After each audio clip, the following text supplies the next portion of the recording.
Hello, we are live. This is the Brexit discussion a month after the European Union. We left the European Union. That went very well, didn't it? Let's start that again. Three, two, one. Hello and welcome to the Brexit discussion, live with me, Bill, directly from the Brexit Facebook page exactly a month after the United Kingdom voted to leave the European Union. Join me right now to discuss the fallout and add your discussion and your comments right here, right now in this live discussion. If you are just joining me on the Facebook page, then thank you very much indeed for coming along. We are going to be talking about the fallout from Brexit. But first of all, it would be rude for me not to discuss with you the fallout and the cabinet reshuffle, because of course, since the last time I spoke and actually updated you via the Facebook page, that is at British Exit, that's also known as the Brexit Facebook page. It's been gaining quite a lot of momentum lately, but it's been a while since I posted on there, and the last time I did was actually during the referendum itself. But during that time, and obviously after that time of the referendum, there has been a cabinet reshuffle. And I must admit, despite the fact that we have a Remainer known in the name as Theresa May, it must be said that the reshuffle that she implemented is very impressive indeed. So that's something we are going to be discussing on tonight's show. So if you are just joining us, welcome to tonight's discussion. It is late night political chat, as we like to call it, and I often think it's the best time to get the discussions going because quite often at night time you've just settled down and you have time to think about the day that you've had and even the month. So let's get going with the discussion. First of all, what I want to know from you is Boris Johnson the right candidate as Foreign Secretary? There's been a lot of discussion about this, a lot of fallout, particularly in the cabinet, I think. I think the press also seem a little bit sceptical. But little do people realise that Boris Johnson is actually a very intelligent gentleman. But that's the first thing I want to know from you tonight, or should I say this evening. I want to know whether you feel that Boris Johnson is the most appropriate candidate as Foreign Secretary. After all, he has a lot of intelligence behind him. He's a very intellectual gentleman. He studied classics at Oxford University, and correct me if I'm wrong, but I believe he walked out of Oxford with a first class degree. So he knows his onions, as one would say. Um, However, do you think it's fair that he should be sharing his official foreign secretary residence with David Davis and Liam Fox? No, I'm only joking. Of course, that's not the discussion we are having this evening. I want to know from you whether you think Boris Johnson is the ideal candidate as the foreign secretary. He's got a lot of responsibility behind him because the foreign secretary is going to be responsible for communicating and being diplomatic with other countries. Of course, Philip Hammond did a fantastic job in doing so. Now he is the Chancellor. But I want to know from you whether Boris Johnson is the right person to follow in Philip Hammond's footsteps. Personally, if you want to know what my opinion is, because it is me speaking, so I will let you know, I personally think that Boris Johnson will make a fantastic foreign secretary. I believe he's got the drive, the charisma, and the charm to lead Britain into a future of positivity post Brexit vote. And I'll tell you why, because not only is he an intelligent chap, as I was just saying a moment ago, but we have to remember and we can't just forget the fact that Boris Johnson was indeed the Mayor of London. I was going to say the Foreign Secretary then, but Boris Johnson was the Mayor of London. He led London, a very diverse and very popular city. In fact, it is the most famous city on earth, some would argue.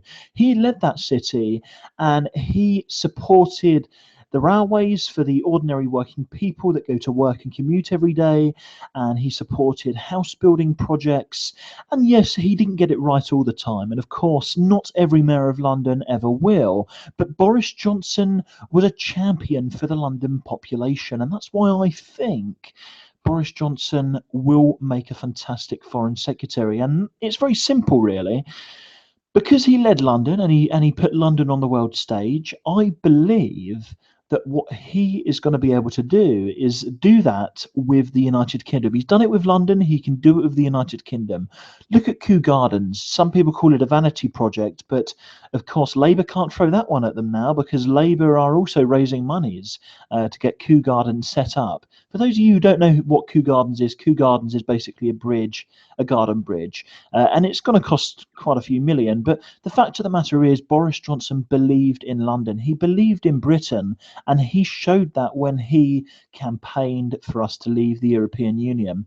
So not only is he a fantastic, or was he a fantastic mayor of London, but he will make a fantastic foreign secretary because of his persona, because of his charisma.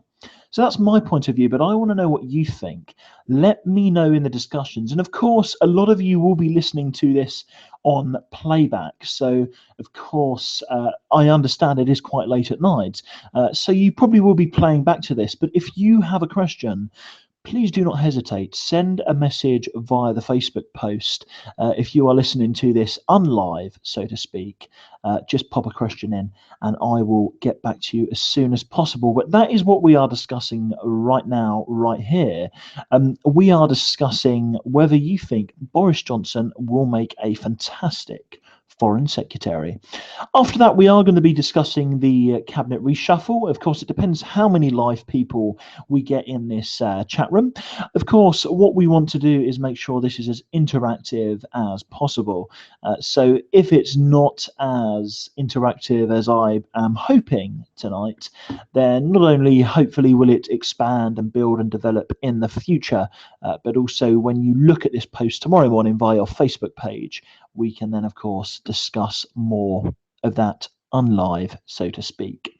So we are going to be discussing whether you think Boris Johnson will make an ideal foreign secretary. All you've got to do is let me know. I know that at the moment there are no viewers in the room, so it's going very successful at the moment. But do stay with me if you are listening to this unlive, so to speak.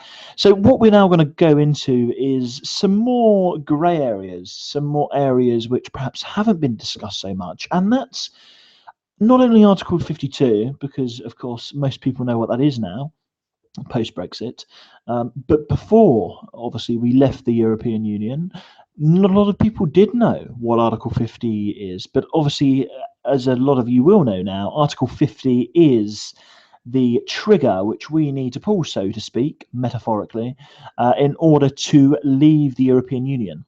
Basically, every member state is allowed to leave the European Union, and by triggering Article 50, effectively what that government does is informs the European Union that they no longer want to be within the EU. That will be something we discuss later on, but do get in touch with me via the Facebook page, via the Brexit Facebook page, which is where you have found me from. And as I said, if you are listening to this unlive, which the majority of you will be, then do get in touch. There's nothing stopping you getting and joining this debate when it's not live.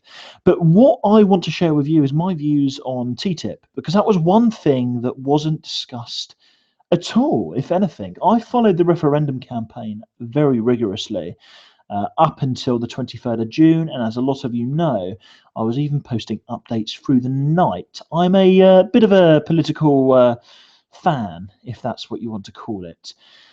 But that's what I want to talk to you about, TTIP, the Transatlantic Trade Partnership deal, because there was a lot of discussions, as we were saying just a moment ago, about immigration within the European Union and Boris Johnson championing the United Kingdom, should I say.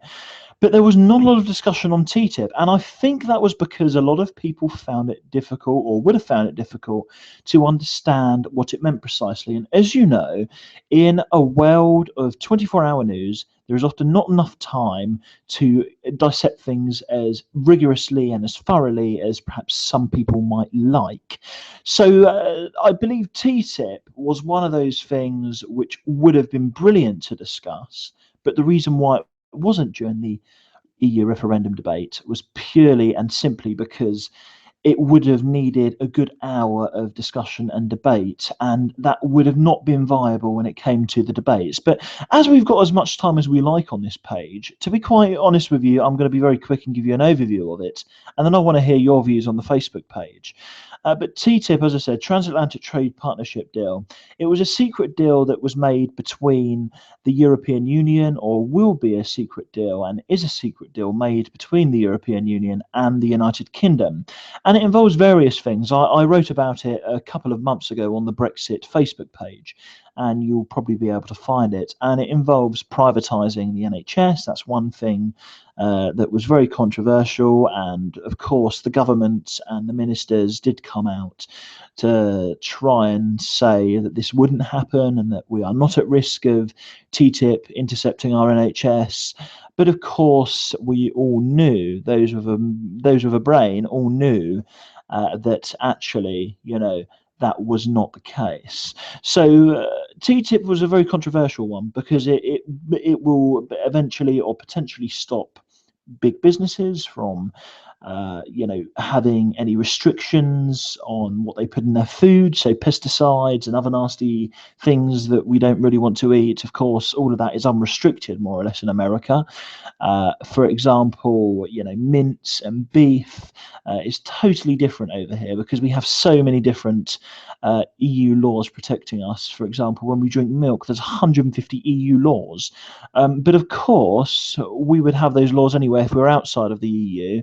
But the fact that TTIP came along would have destroyed any of that anyhow. So not only was being in the EU a waste of time, because a lot of people said, oh, the EU protects our rights. Well, to be quite frank with you, TTIP would have destroyed a lot of those rights. Because, for example, if a company, for example, destroys one of the big American companies involved in this TTIP deal, one of those if that small company destroyed that big company or ruined the reputation of that big company, the big giant would be able to actually sue. Yes, it's mad to actually sue that small company for damages. Obviously, that includes even news reports, I would imagine. Even if the information is factual and, the information is controversial. If you remember Findus a couple of years back, and the horse meat scandal. Well, under TTIP, you could get sued for that, for so-called damaging the reputation of that business.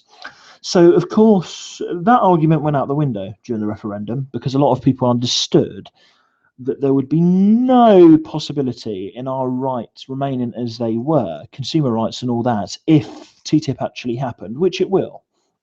Because it's around and the deal's a secret and we know nothing about it, and therefore it's still going on because they haven't told us otherwise. So of course that was inevitable.